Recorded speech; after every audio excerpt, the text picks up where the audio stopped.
Hi everybody, it's Angelique, also known as The Light. Welcome to my channel. I'm getting ready to head out the house. I have some errands to run. But I was like, oh, I want to do a video. I was gonna go live with this video, but I didn't want the negative energy because I get so many trolls on my lives, and I didn't want it to impact the message that I wanted to share today, right? So I only do content when I feel led to do it, okay? I know I see a lot of people's like, oh, do a video about this, do a video about that. But if I don't feel it in my spirit to be led to do it, I just won't do it. I'm doing my makeup. I already put some concealer on and eyebrows are done, and now I'm just gonna do some eyeshadow and lipstick pretty much, and then I'll talk. So I don't really do a lot of narcissistic videos anymore, but I might start doing some more narcissistic videos, mainly because I feel like that community supports me a little bit more on the views, on the comments, and on financially as well. Still going to do spiritual content, but I think I might start doing more narcissistic videos too as well, to get back on the algorithm. But anyway, there were two people who sent me a donation yesterday. You know who you are. Thank you so much. I appreciate you. I didn't write your name down, but I believe it was two women that sent me a donation. Thank you. One on PayPal and then one on Cash App. Thank you so much. I really appreciate you. Anyone that donates to me and supports me, I love you so much. Thank you so much. Check out a post in my community section. I need y'all to donate, and I need y'all to book phone sessions because I need some help. I'm starting a new job on October 25th, and I didn't know that I have to pay for a uniform to work at this job, so I'm going to need help with that. They give me a coat and a vest, and that's it. The rest of my clothing, I have to pay for it. So if you can help me out with that, definitely check out that post on the community section. And if not, how to book a phone session and how to donate will be in my comment section. All right. Now that I got that out the way, let's talk about the stages or the emotions that I went through. Is a little bit over a year now that I went no contact with the last bit of family that I have. Some of y'all don't know me. You haven't been watching my channel since 2015. So I'm just going to give you a short version. I am 41. I live in New York City. I do not have any children. I've never been married, and I'm single. And I live with one relative who has schizophrenia, and that is my father's brother. So that is my last living relative in New York City who I still have contact with. All right. And that's basically because we own a house together. All right. So the other relative that I had to cut off, that I had left, right? Because my parents died when I was in my 20s. My dad died when I was 20 and my mom died when I was 23. Okay. So when my mom died, everything changed about my life. It was like I got a whole new life, basically. And I became my own best friend. I became my own family. And even after my mom died, a lot of my friend group disappeared too. I had a best friend from age 8 to 25-ish, 26-ish, and we stopped being friends after that. Through the years, I had a lot of narcissistic friends, of course, because I was raised by a stepfather who was a narcissist. So when you grow up with a narcissist, you tend to attract narcissistic lovers in friendships because you're used to that energy. You think that behavior is correct, and you keep attracting these individuals until you start to heal, right? So I went through that healing journey. And So after my niece, I have a niece. She is 19 years old now. She graduated from high school. She's in college or whatever the case is. But because I went no contact with my brother, my niece, and my sister-in-law, I didn't get a chance to see my niece graduate, right? So being this age, not that I'm a woman who never really wanted marriage. So it's not like a marital thing. But being this age and not being in a relationship, not having children, not having I'm down to like 3 friends right now. I have acquaintances. There are people who I grew up with, who I communicate with, but I don't consider them a friend, pretty much. Okay. And so not having a community really, and my community really is my YouTube and my TikTok. That's really my community. But not having a physical community, meaning I know people here in New York or in other states to where I can go to their home or hang out with them or anything like that. This was very bold. This was very bold of me to say, F it. I can't do this anymore. I can't take the abuse, pretty much. I can't take being mistreated by my only sibling, and I didn't do anything to this person.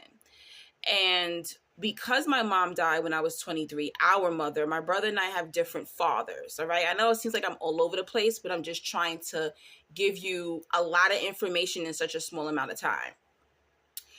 Being that we have different fathers, and this plays a huge part in why we had a weird relationship, right? So I'm going to say what happened was my mom married my brother's father when she was like 18 years old, I believe. She got pregnant with my brother at 19 and then had my brother at 20, right? So she was a kid. I know people tell you, oh, you're grown when you're 18. No, you're not. You're a child. You're a child at 19. You're a child at 20. Your frontal lobe, your brain is not even developed until you're 25. I don't even really consider people a full-fledged adult until they're 30. I'm going to be real with you. And that's why I don't even really agree. I don't think anyone should get married before 30. I just don't think so. I know they try to tell you your ovaries is old and this and that, but no. I don't really think people should get married or have children before the age of 29, 30. That's just my opinion of it. But anyway, so I am fully aware that the mother that my brother got is not the same mother that I got. My mother had me at 32. So when my brother was 12 years old, I was born, right? So around 11 years old, around 11, 12 years old, my mother had him go live with his father, okay? My brother has a great father. They're very close. They even look alike. Great father. His dad was financially stable. His dad was a detective, retired out of being a detective. My brother became a homeowner. He inherited a home through his father. One time his dad even told me that he paid my brother's bills or half his bills until he got married. My brother got married like around 34, 35 years old, around that age. So very spoiled, only child, I grew up with a stepfather and a stepsister in the home, right? So being the youngest, and I thought that my brother was happy. I thought that my brother loved our mother. I thought he loved me. I thought that we was good. This is the illusion. You when you're a child and you're around family members and people you look up to, you don't know. You might feel some energy sometimes, but as you get older, you're like, wait a minute, this person's an asshole. This person's not a good person. It takes you some time. This is why it's crazy to me when people think like children are so emotionally intelligent when sometimes emotional intelligence comes with experience, right? This is why those predators like younger girls and younger boys, all right? They're not emotionally intelligent yet, so they can get over on these individuals. But anyway, going back to the story, I had this illusion that my brother liked me. I had this illusion that my brother loved me, and he never did. I don't think he ever did. I think he was always jealous because my parents got married. My parents had me in wedlock. His parents got divorced. My parents, a couple of years later, my mom ends up with my father. They get married and they have me at 32. The year before me, they had a baby, but he died during delivery. So I always felt like my brother and father wanted me to be a boy because the baby before me died. I always felt like that. I always felt like, he thought he was going to have a brother. That child died during delivery. And then a year later, my mom takes her IUD out and my parents try again and I'm born, right? So I always felt like, maybe he wanted a brother. He didn't want a little sister. I think because I was a rainbow baby means a child you have, like a miracle baby, like a child you have after losing a child before that child. It's called rainbow baby. Because I was a rainbow baby, I think my mother clung to me because she was like, this is my miracle child. My other baby died and this one lived. So I do think that she treated me a lot differently from my brother. Analyzing and going back and watching, like going over the years of how my mom treated my brother, I always thought she treated him well. I really couldn't say I saw her look at him differently, how she looked at me, or hugged him differently, or loved him differently. I was just always so convinced that she loved him. And I really do think in my heart that she did. And we did, before my mom died, we did have a talk about it on her deathbed. I did ask her, was she going to talk to her son? And she told me to mind my business, that she is going to have a talk with him and to mind my business, that was between them two, which is true. But I realized, I think I was about 18 when my brother got married. And we weren't invited. He got married at the courthouse, but we weren't invited. And I never forget, I was laying in the bed with my mom and I got a call and it was my brother. And I'm like, hey, what's up? And he's like, hey, I'm getting married. And I'm like, oh, okay, great. Well, let us know when the wedding is. I want to be there. Do you need me to be in the wedding? And he was like, no, we're just going to get married at the courthouse. And I'm like, okay, well, can we come? Like, are y'all going to eat dinner afterwards? Like, if we can't come in there, like, can we, like, meet up afterwards? He's like, oh, no, it's not necessary. But I just wanted to let you know I'm getting married. And I said, okay. And then he was like, oh, it's not really like a marriage. Her and her daughter need health insurance. I have great health insurance through my job. So that's pretty much why I'm marrying her. And I was like, my brain exploded. And I was just like, oh, okay. Congratulations. Okay. So I hung up the phone. And I turned to my mom and I was like, oh, your son says he's getting married. And she raises up in the bed and she's like, what are you talking about? Like, what? And she's like, why would he call you? And I just think my mom was oblivious. And that's when I looked at my mom. I was just like, Mom, your son does not like you. I don't know what the hell happened when he was a child. You're not telling me what's going on, but he does not like you. And another thing is, keep in mind, my mother, or our mother, I like to say my mother, because I was a child. I was a good daughter to her, and he wasn't a good son. Our mother got diagnosed with breast cancer when I was 15. So that means I was in high school. You do the math, 15 plus 12, right? So he's in his 20s.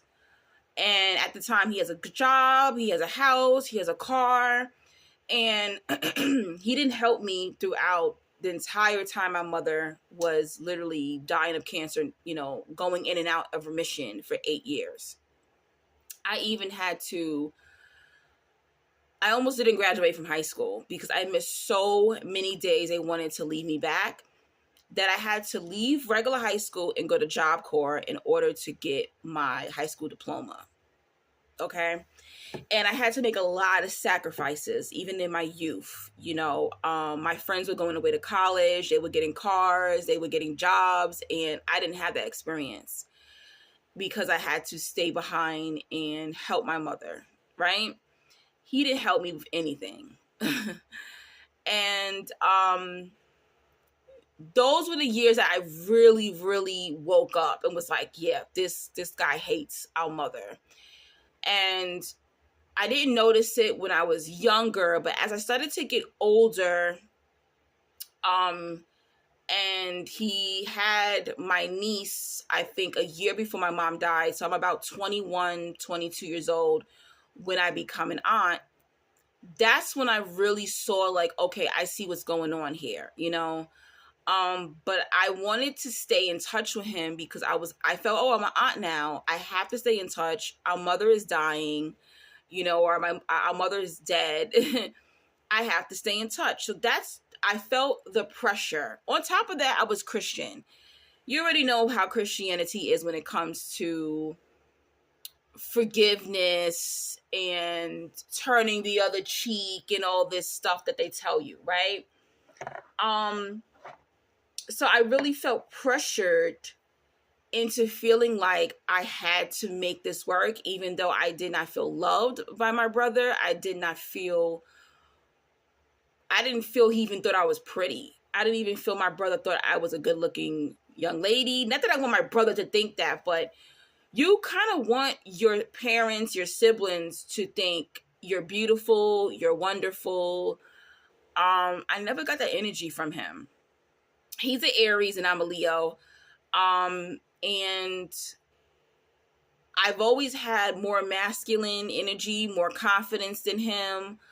And he's an Aries, but he's very passive aggressive, narcissistic, very nerdy,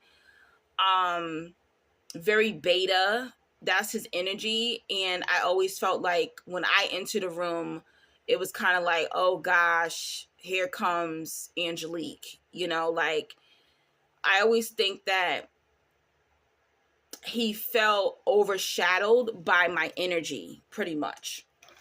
So it was very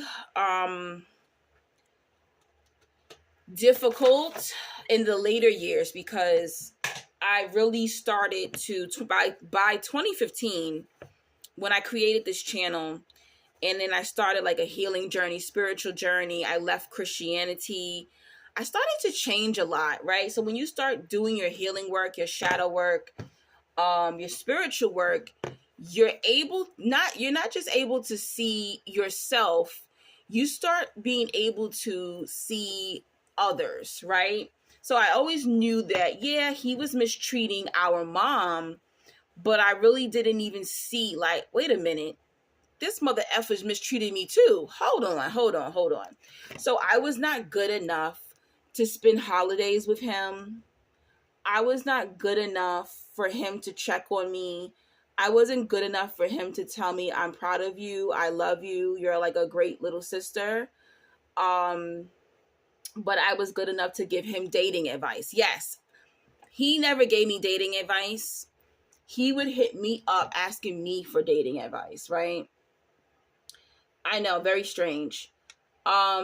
Because he was so beta, he was always getting played. My brother only dates Latina women, so he never really liked black women. That was something else that gave me an indication that there was like a mother wound with him, because I noticed that he did not like black women, and our mother was black. Yes, my mother was half Cuban, but my mom considered herself to be, I guess you could say, black, Afro-Latina, right? But I noticed that like he could not stand black women. He always dated either Afro-Latina or he dated a white Hispanic woman. And that always, nothing, not that there's anything wrong with that, but to me, I find it strange when a black man or any man or any person never likes their race. To me, is giving, you don't love yourself. That's just my opinion of it, right? And I always noticed this. I was just like, oh, okay, this is interesting. And it wasn't that, oh, black women were harder, because he was getting played by these Latin girls like crazy. They was using him for his money, his car, his house, like everything. Even when he got with his wife, she was living with her baby daddy, and had a kid, and my brother moved her in his house. That was also another indication too. I remember going through that as well. So when my mother and stepfather were going through a divorce, I was about 11 or 12 years old, and my mom didn't have anywhere to go.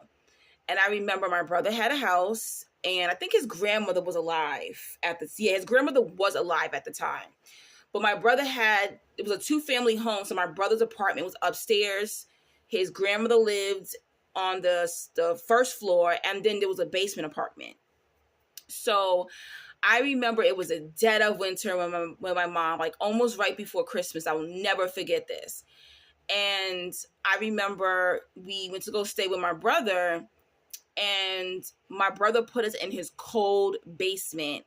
And how I remember it being cold, I remember like having space heaters. I remember like sleeping in like sweats, jeans. I remember sleeping like with 3 blankets on top of me. And I remember like one night my mom told him like, oh, it's so cold in the basement. Can we please just sleep on your living room floor? And my mom put me on the couch, and then my mom slept on the floor. I'll never forget that, in my brother's apartment. And I knew as a kid, I'm like 11, 12 years old at the time, I'm like, why is he putting us in his basement? And keep in mind, he also had an attic that was like fully finished. So even if he didn't want us like in his space, he could have put us upstairs where it's warmer, because heat rises. Like we would have been much warmer if he would have just went up to his like attic apartment, basically the space, an attic, finished attic that he had. And I always thought about that, and I was just like, I remember saying to my mom, like, how come we can't stay upstairs? Like, why are we staying in the cold basement? And my mom, like, would brush it off. Anytime I approached my mother with, why is my brother mistreating me or you, it was just like brushed off. Okay. My mom would always make excuses for this behavior. But being that my mom had horrible parents, of course she was going to excuse that behavior. I don't think she really even noticed that her own son hated her, so I do believe that my brother is a covert narcissist. I don't know where he gets his narcissism from, but his grandmother was a narcissist.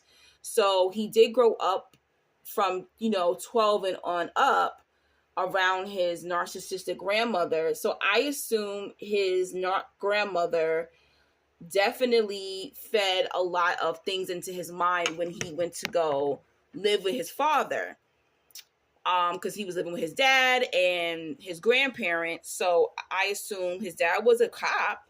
So there was times where his dad could not be there. So he would be left with his grandparents. So I do think that his narcissistic grandmother brainwashed him, and he picked up a lot of narcissistic traits from his narc grandmother.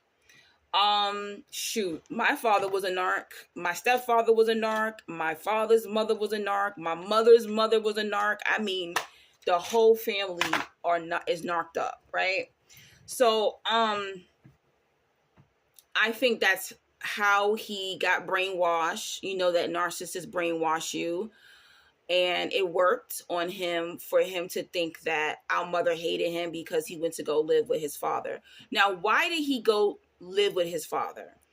He went to go live with his father because my mom told me that his father asked for him. He said, no, you're married now. That's Angelique's dad. I don't want another man raising my child. Bring me my child. And my mom said, okay. I think that a boy child going with his father, especially at 12 years old, is needed. I'm sorry. That is just my opinion of it. If I was a single mom and I had a son, I would definitely ship him to his dad. Because at a certain point, there is nothing a mother can do for her son. She cannot teach him the things that he needs to become a man. He needs that from a man. Okay? And when that child gets to a certain point, they get real disrespectful. They don't respect women a lot of times. They need to be looking up to a man, and I think that's why sadly to say, a lot of men who grow up with their single moms, they lack that masculinity. They lack knowing how to be a man. They lack confidence. They lack knowing how to even move in a relationship because they didn't have a father there in the household or around much to teach them. So I thought it was a great idea, when my mom told me, and I understand why his father felt that way. I think it was a great idea. But instead of him hating his dad or being mad at his dad, he ends up hating our mother. That's the story with that one. So he probably thought, oh, wow, Angelique gets to stay with mommy, but I don't. Maybe my mother or our mother was his favorite parent at the time. I'm not sure what that really is about. But I know that he did not like her, and he didn't even have the guts to tell her, like, look, bitch, I don't like you. Instead, he would just mistreat her. And then when he couldn't mistreat her anymore, maybe because she got cancer, he started to mistreat me, and people always say I look like my mother, I do. And 1 second, let me put this on real quick.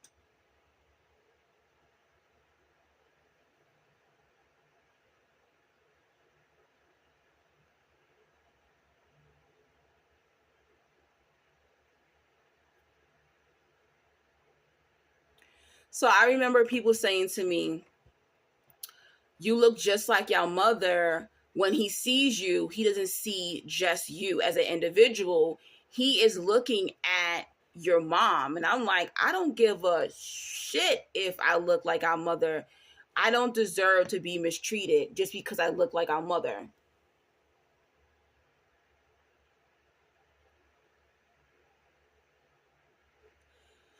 So a lot of times when family members, especially narcissists, when they feel like, they don't like you, and even if they don't like you, see, for us, when we don't like somebody, we stay the fuck away from them, right? But narcissists are not like that. They're users, right? Or even if they're not narcissists, just a relative, lover, friend, whoever, fake relatives and fake lovers and fake friends, they're like, you know what? I'm going to use them. I always hear people go, why don't they just not cut me off? Because they want to use you and abuse you. Like, I don't understand what part of that people just don't get. If someone doesn't like you, right, and they're keeping you around because it really turns them on to abuse you. They get a kick out of abusing someone who they dislike. You get it? That's the reason why it happens.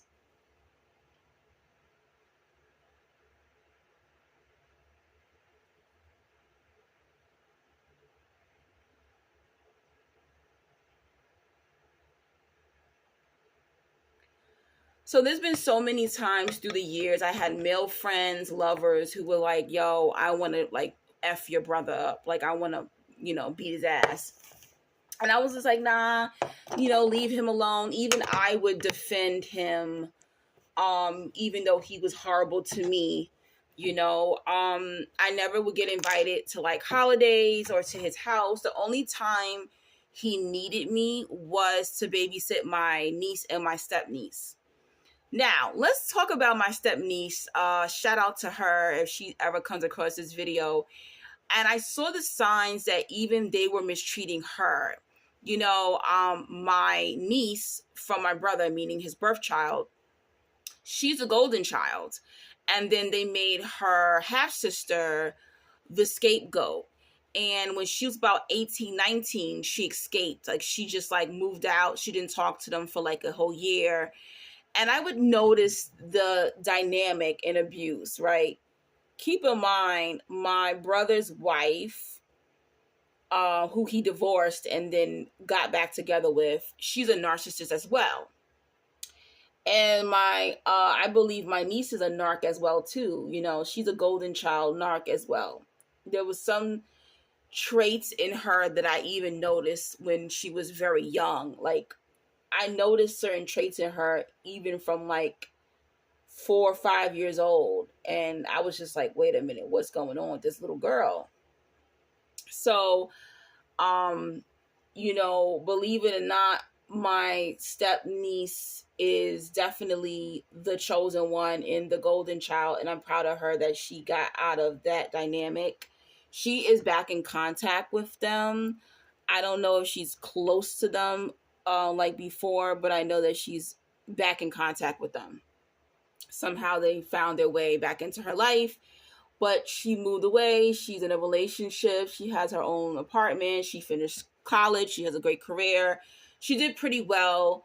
But one thing I do know is she's very, very overweight.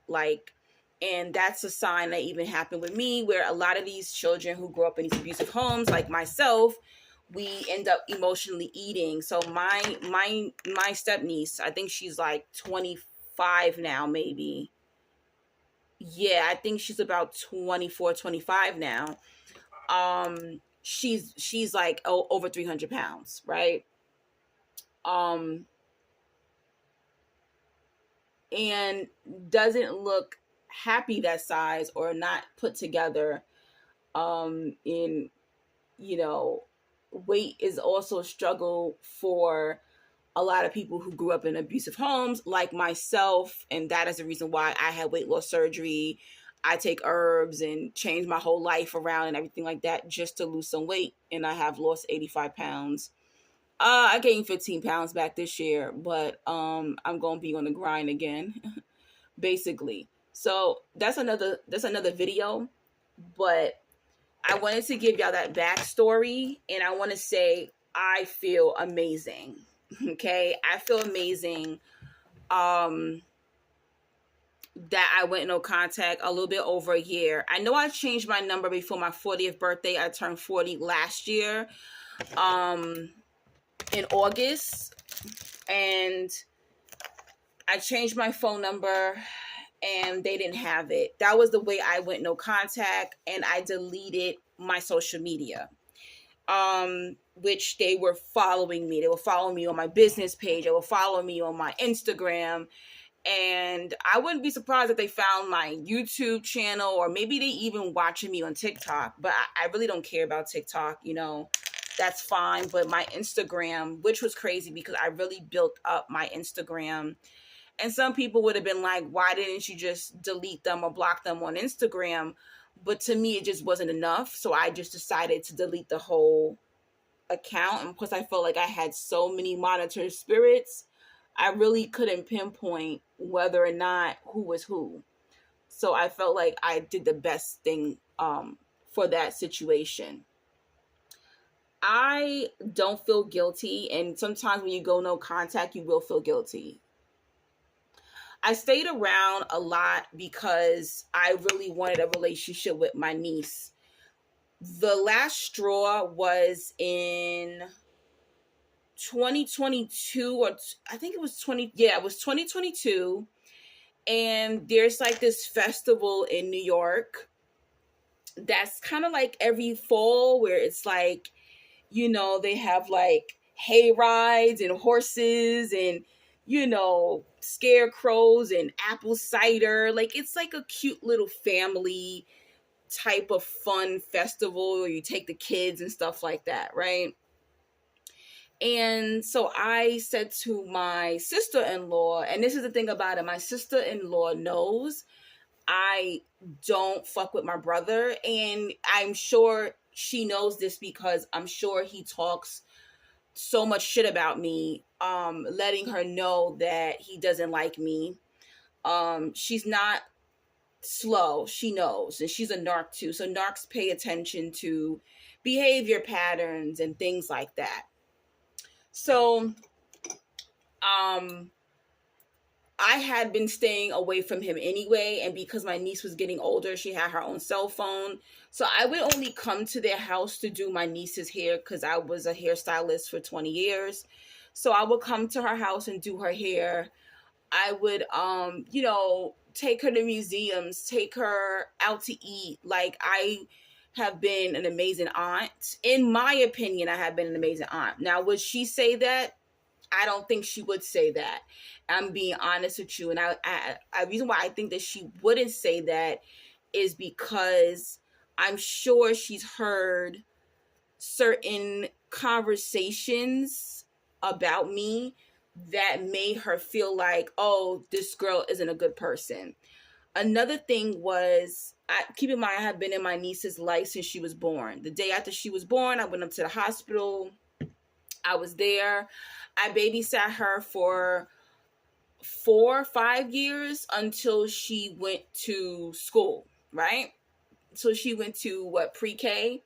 I babysat her. And they would only give me like $20 in a Metro card. True story. When you know how expensive childcare is? Childcare back then might have been like $1,500 a week, when like now it's like $2,000 or $3,000 a week. Okay. Like, childcare is very expensive. So from the time she's born until she's 4 years old, I'm watching her for like $20, right? And I was doing hair on the side. And, so I was good enough to watch his child. I was good enough to do his child's hair. I was good enough to teach her things, but I was not good enough to be loved in return.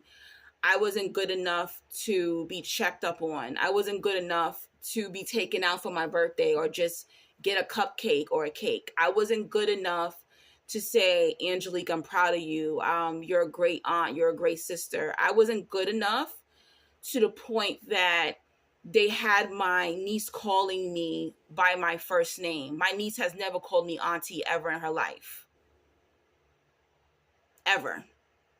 I was not good enough to spend holidays with them. I wasn't good enough to pick me up from the hospital after I had surgery when he was supposed to be my next of kin, my emergency contact.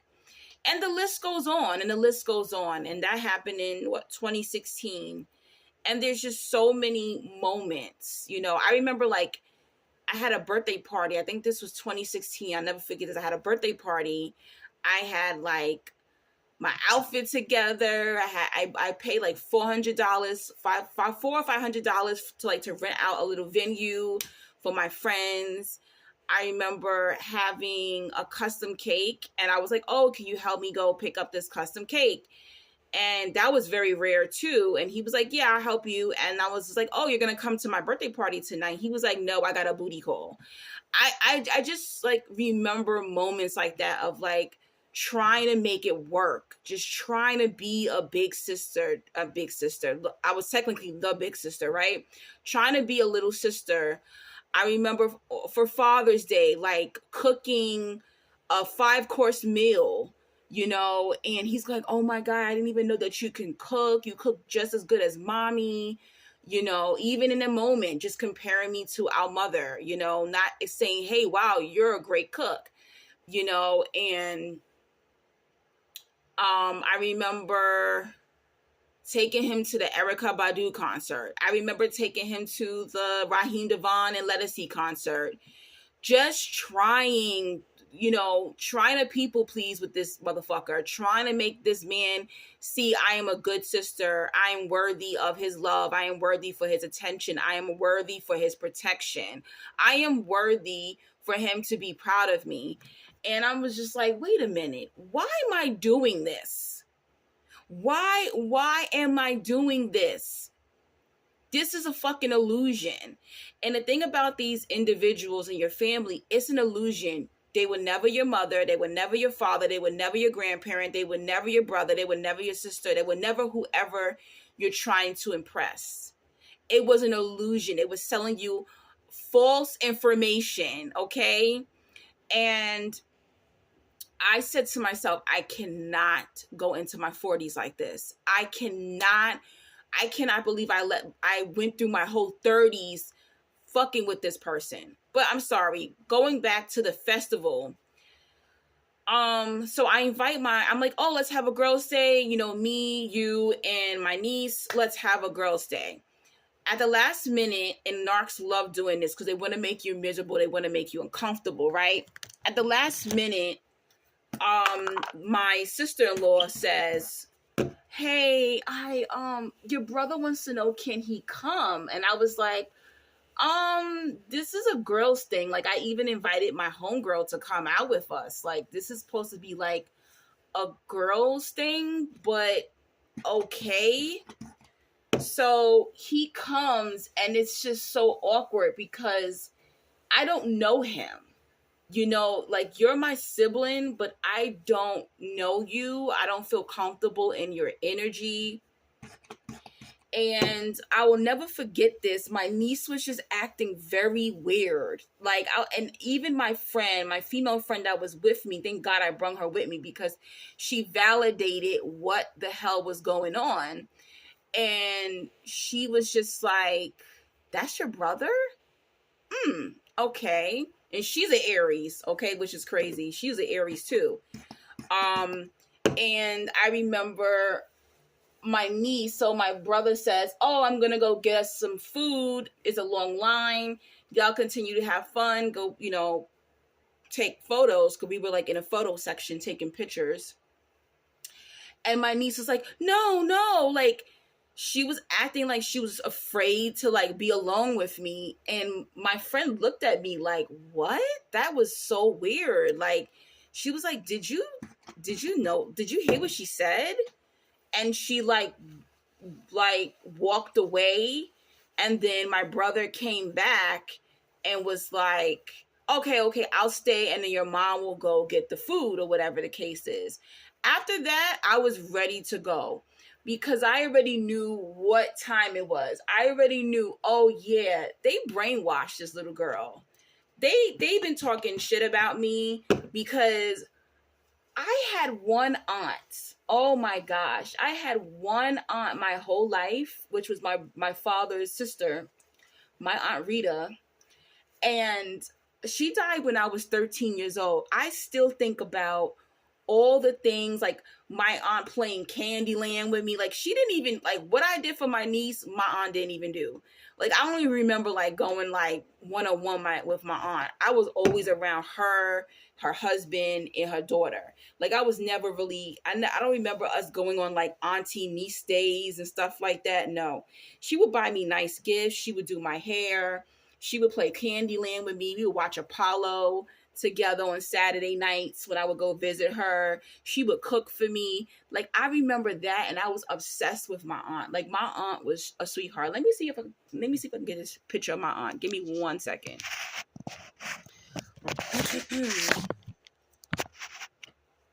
Wait, hold on.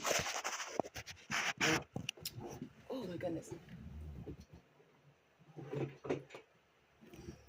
This is my Aunt Rita. So beautiful, right? Gorgeous woman. That's my father's sister. My mom didn't have any sisters. She had all brothers. But anyway, so I remember all the wonderful moments I had with my aunt. So for my niece, I felt so disgusted and disrespected. For my niece to act like she's fucking scared of me, like you don't want to take pictures with me, you don't want to be alone with me. What? That was it. I think that was the day that I released both of them. That was 2022, right? And I think was it that year she turned, not 2022. Yeah, I believe so. I think I even like took her out for her birthday. Remember when she turned 16? I took her out for her birthday and stuff like that. And I also noticed like she didn't really care. It was like, as long as I give her gifts, as long as I gave her money, that was pretty much it. When she was younger, she used to text me every day after school. We would talk, and we had a great relationship. But something occurred after 16, and I'm just like, something happened to where I'm sure they were talking shit about me. I'm not really sure what was said or what was this change. And some people just said, oh no, maybe because she's, about to be 18, maybe she is expecting something of you that you're just not giving to her. And I'm just like, I'm not going to even go there.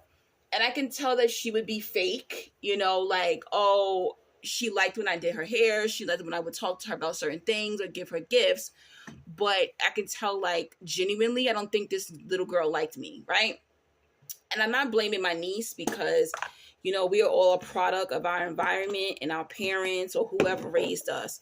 So I really don't blame her for anything. And I do think that people can make a decision, but she is a daddy's girl. So what I knew in my heart was that when I cut her brother, when I cut my brother off, there's no way I'm going to be able to keep a relationship with her, because I don't think even though she's an adult, she's 19 now, I was like, she's not going to fully understand, hey, I'm not talking to your father because your father mistreated me. A lot of people, sometimes the monster in your story is someone else's hero, and my brother is her hero, and I don't want to crash me leaving. I don't want to tell her something horrific about her father that would taint her vision, right? That would taint her vision about the identity of who she thinks her father is, right? I don't want to take that away from her to say, hey, I want this relationship with you. So I made the decision to just cut all of them off. Now, with all that being said, I know that was a lot. Thank you for listening. I know that was a lot. I know, but I just wanted to tell this story because I'm sure there's people out there who can relate to this. I went through a little bit of a guilt feeling at first. There might be a part 2 because my phone may not be able to store all of this. So if this video cuts off, don't worry, it'll be a part 2. There was just a guilty feeling because I was just like, oh, how could I cut off a child? And, I should have just hung in there. But I was like, nah, I can't picture myself in my 40s and 50s trying to people please. I just won't be able to do that. And it was just killing me. It was killing me spiritually and internally to just allow this man to disrespect me. I could not do it anymore. I had to let go. I miss being an aunt. I do miss my niece. Do I miss my brother? No. I can't miss someone that I never really had. And then again, was I really ever an aunt? Did I really have a relationship? Was I ever really a sister-in-law? I think that these relationships were pretty much illusions. I think they sold me this idea that I was something to them so they can get whatever they needed from me. Oddly to say, a lot of times people who can't stand you like your validation, or they're in competition with you. In order for someone to be competing with you, like my brother was competing with me in life, because I guess he felt, oh, she might have had mommy's love, but watch this. I'm going to do this, and that. I'm going to be better than her. But if you're doing all of that, the person that you're trying to compete with, they're already better than you. And, he would never call me or text me to say, how you doing? But then he'll be like, oh, yeah, I'm doing this and I'm doing that. And I accomplished this and I accomplished that. It was just very strange. Or there'll be days where he'll be like, oh, your niece is sick and your niece is this and your niece is that. And I'm just like, okay, why are you telling me all of this? This is something you should be telling her mother. It was just certain things that didn't make sense. Like, we're not close, so why are you telling me this information? My brother would not even be able to tell you who my favorite artist is. He wouldn't be able to tell you um who was my first boyfriend or what was my first trip out of the country. He doesn't know anything about me, right? And this is things that when you're going no contact, I need you to think about. What does these people know about you? Who are these people? What are you getting from them? Most of the time it's just an illusion. You're not getting anything from them. They really are just keeping you around to monitor you. They're monitoring spirits. They're keeping you around because you are the prototype, you are the blueprint that they want to be like. They're keeping you around to torture you, to hurt you. It's like, oh, if I keep them around, if they ever need me, I feel good that I can just, reject them. I feel good not helping them. I feel good not including them. I know this sounds sick because you don't think like this, but these people are losers. They think like this. They get a kick by hurting you, okay? They get a kick when you're suffering or you're going through something. They love it when you're suffering, Like I remember when my grandmother passed away and she left my uncle and I the house. I remember my brother saying, now you got to find somewhere to live. And I laughed. I said, oh no, she left us the house. Are you sure? I said, what do you mean by am I sure? I am sure, and he couldn't wait. He couldn't wait for me to be homeless. I want you to pay attention. How do these people react when you're in crisis? Even when our mother died at 23, I had to move out of our apartment in 2 weeks. I couldn't afford the rent.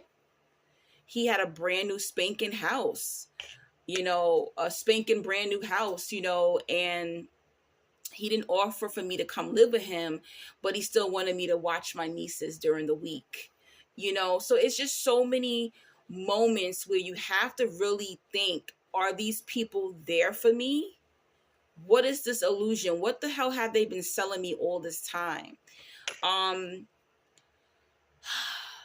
The only thing I would say that really impacted me by going no contact is the niece part, feeling kind of guilty or feeling like, oh, maybe I should have tried to at least make a relationship work with her. I am open to, in the future when she's grown, like in her 20s, maybe if she was to reach out to me, I would talk to her because I think that she would be a little bit more, hopefully she would be a little bit more mature, but at the same time, she has narcissistic qualities. So I'm not too sure how she would be able to handle that conversation that I would have with her. Or maybe I don't even have to go into details. Maybe I just have to say, that's between your father and I don't want to discuss that with you, but we didn't get along pretty much. Another thing that made me think was, what if he died? How would I feel about that? Sometimes when these relatives you go no contact with, I don't think a lot of you think about this, but sometimes a person is going to get sick.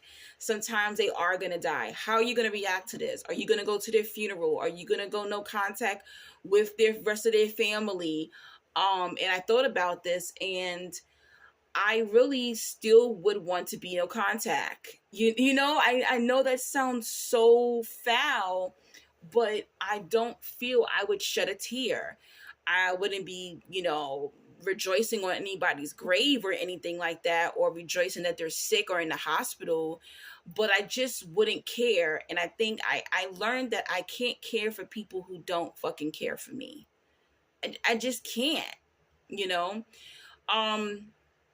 So yeah, I'm at peace. And I know that maybe you have gone no contact and it's fresh and you're in the beginning stages.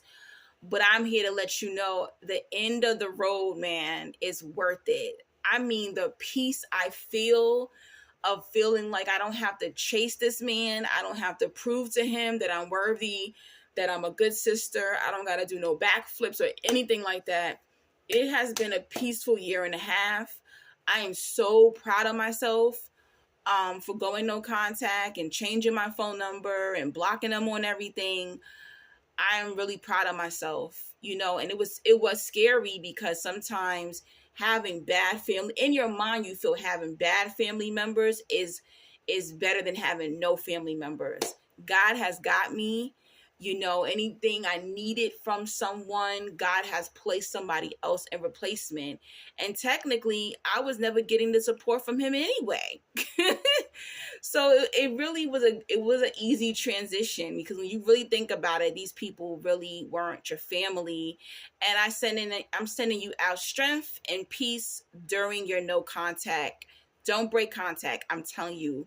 Let a year go by, see how you feel, write down your emotions. You're going to have different stages of guilt, sadness, missing them.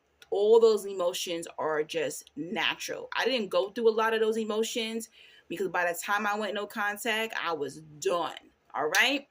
Hopefully you enjoyed this video. Sorry if I was all over the place, but I was trying to give so much details in this one video. Don't forget to subscribe, click like, comment your story about going no contact and how are you doing.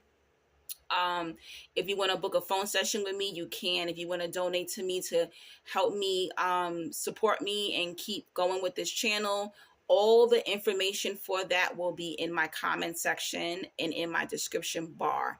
All right. God bless. Have an amazing October, and I will talk to y'all soon.